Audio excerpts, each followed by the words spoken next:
someone's trying to kill me! Ah!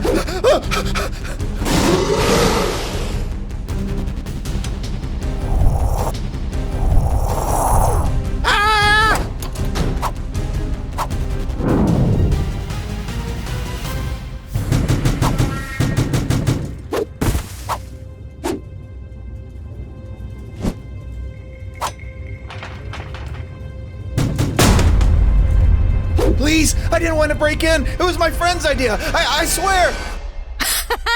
Chicken! I got you good. Wait, no. I really saw them back there. We're in serious danger. Your mind's just playing tricks on you. I mean, we are at the Rainbow Friends play place after all. The what? Wait. No, you've never heard of this place? You've never heard of them? Oh, no. I don't like little baby stuff. Oh, trust me, this story is not for little babies. Come on, follow me. I'll tell you the whole history.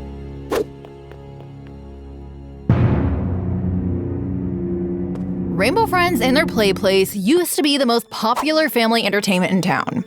Everyone knows Oddworld is the best place in town. They've got rides and funnel cake and prizes and... I know, dummy, but Oddworld wasn't always here. The Rainbow Friends came first. It was opened a long time ago by a man who only wanted to show families a good time. He created the Rainbow Friends, a cast of colorful characters who would sing and dance and serve pizza to the guests. Everything was going great. Business was booming. Everyone loved the Rainbow Friends. Until it all changed. Rainbow Friends were no competition for Oddworld. Soon all the families started heading to the amusement park instead. Before long, the Rainbow Friends had no customers. Play Place became a ghost town. Without customers, there was no money. Without money, there was no way to pay his employees. Soon there was no one left to be the Rainbow Friends, and the man was all alone. But being alone has a way of changing a person. And this man wasn't going to let his dreams fall apart, not without a fight. He was going to put on a new show. One so grand that it would get all his old customers to come back. He just needed some new employees to be the Rainbow Friends. Some employees who would never, ever leave. Hello. Hi. I saw a help wanted ad for a new entertainer at Oddworld. It's weird though. This phone number isn't the Oddworld phone number. Oh, this is our private hiring line. And guess what? We're ready to give you an interview. Nice. Come over right away. Just make a right at the sign. Will do.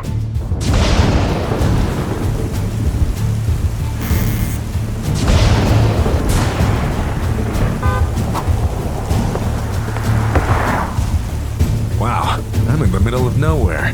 How is this the way to Oddworld? Ah! Please, help me. Good news. You got the job.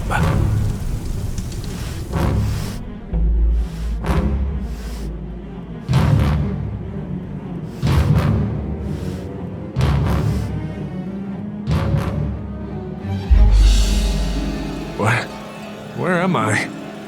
You're in your new home. You're going to be my newest rainbow friend. Isn't that exciting? Soon you'll be cherished by families all over Bloxburg. They'll come miles to see you perform. Bad news is, this is going to hurt. Wait, what? No, please!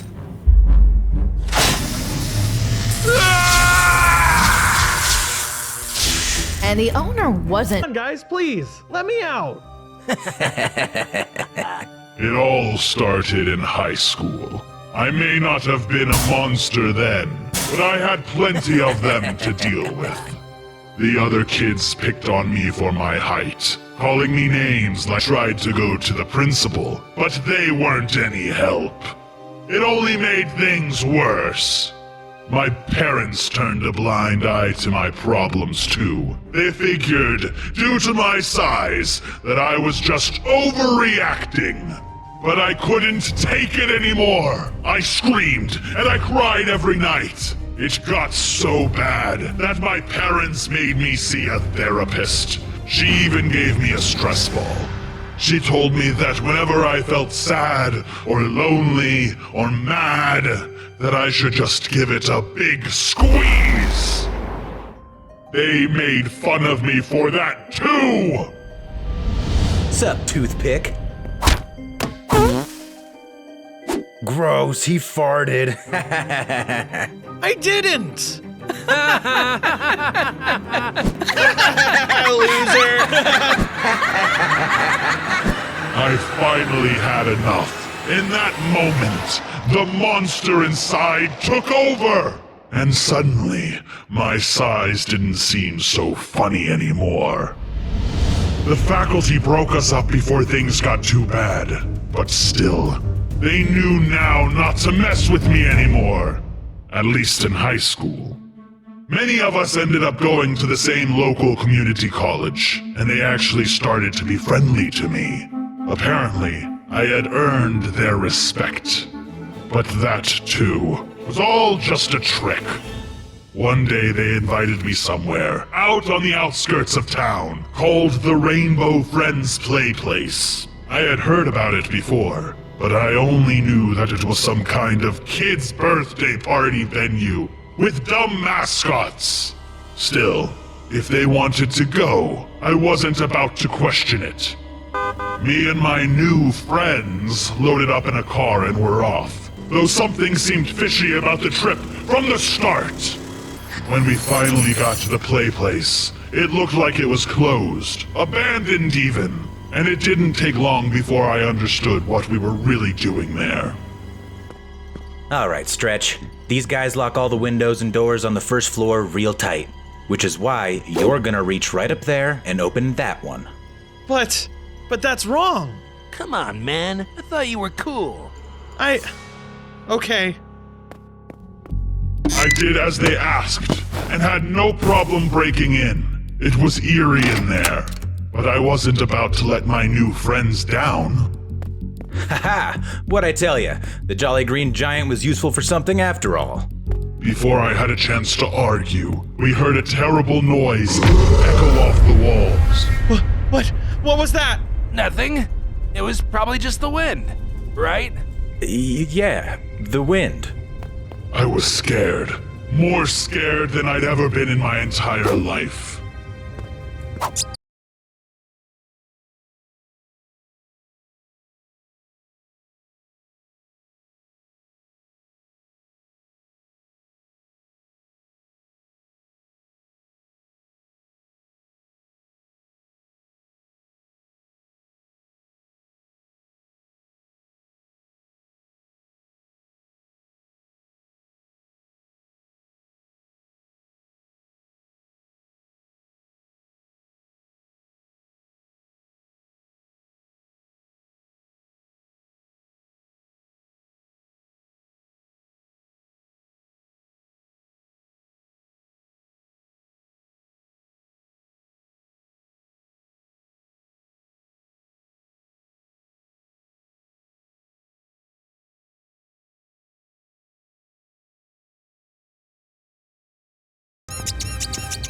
Put that stupid thing away. You don't want us to get caught, do ya?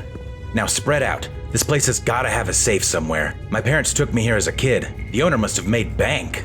They were trying to rob the place. It was not long before they realized that Rainbow Friends Play Place had the strongest security system around.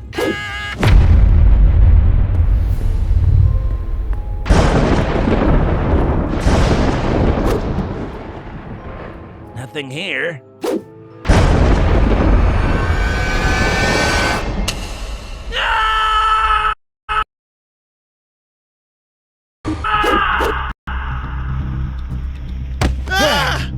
Jeez, don't sneak up on me like that, beanpole.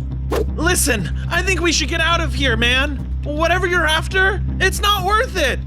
Ha, I knew you were just a big scaredy cat. There's nothing here but you and me. Look behind you! Huh?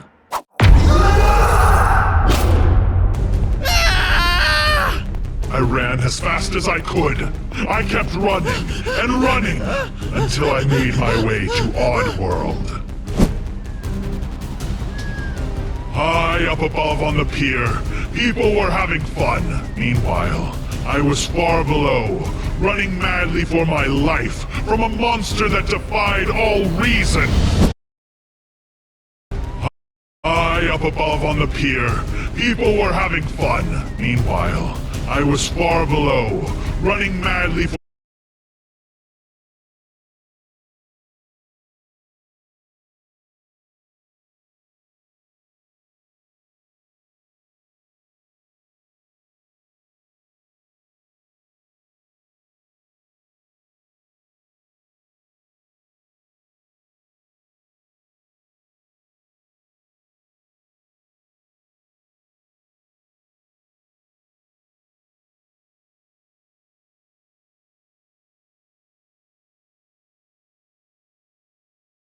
my life from a monster that defied all reason. My eyes! My eyes! The entire world went dark. No one found me until the next morning. I was rushed to the hospital, but there was nothing they could do for me. I was permanently blinded. All because I sacrificed my values and tried to fit in with those morons. Everyone came to see me, though I couldn't see them. The school staff who allowed me to be treated this way. The therapist who suggested a placebo. My parents who paid me no mind until it was too late. All the other kids who stood by and watched my torment. But not my tormentors themselves. No. I knew they would never be heard from again. I smiled to myself at that thought, but my happiness quickly turned to shame. I turned everyone away. I didn't want any visitors. That didn't stop him from getting in, though. Hello, my friend. How are you feeling? Who are you? I told the staff no visitors. Ah, but I am not just any visitor. I am here on behalf of a very prestigious law firm. They say you have a real case against Oddworld. Why not give it a try? Don't you want to make those who wronged you hurt? Those who wronged me? There's too many of them to count. All right then. Let's do this. Good. I can see your passion. Come with me. I will introduce you to my team. They will take care of you. Unbeknownst to me, the man led me straight back to the Rainbow Friends play place, though I only realized once it was too late.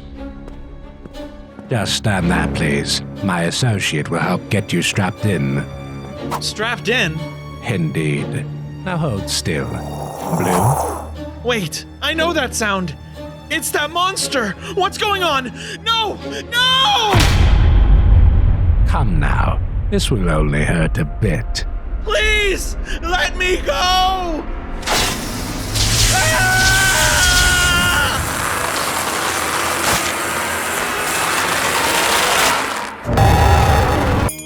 Kids, dinner's ready. It was a simple life. Animals to feed too. And this gave me an idea. It wasn't dignified, I'll give you that. But I couldn't stop. My dad had caught me, and boy, did he let me have it. So I decided then and there, if I can't eat their food, I could always just eat them. It seemed as though I had gone too far. I didn't understand. I was being self-sufficient. Did they just expect me to sit by a dog bowl and wait for my food to be delivered on some sort of set schedule? Never. My habit had gotten so bad in their eyes that they decided to send me off to boarding school. The first day started off very scary for me. I was worried about being the odd one out. But then I realized I was huge, big, and powerful. This filled me with a sense of pride. At the cafeteria, the lunch lady gave me a meager serving, and I devoured it all in one big old bite. The others thought this was awesome. That I was awesome. Those guys offered up their own lunches just to watch the spectacle, and I happily obliged. Downing tray after tray, there was no rule against sharing, you see. It went against the values of the school. But I don't think the teachers liked this little loophole. But whether they were happy, I couldn't care less, because this was the happiest I had ever been. Until I found out the truth. I thought they liked me for who I was. Turns out, I was just a sideshow, a freak. They threw out names like Hungry Hungry Hippo and the Trash Compactor. I had considered my gift to be something special about me, but turns out, everyone else thought it was just plain weird. Except, perhaps, for one girl. She was really nice. In fact, she even offered to help me change my ways. She showed me all sorts of stuff. Salads, jogging, diet shakes, yoga, herbal tea, swimming. I hated them all. It was the absolute worst and went against my entire nature. She tried, but I knew deep down that it wasn't me. I made up my mind. If I couldn't become thin like everyone seemed to want me to, then I would get even bigger to spite them all. I went on a quest that day to become the world's largest man.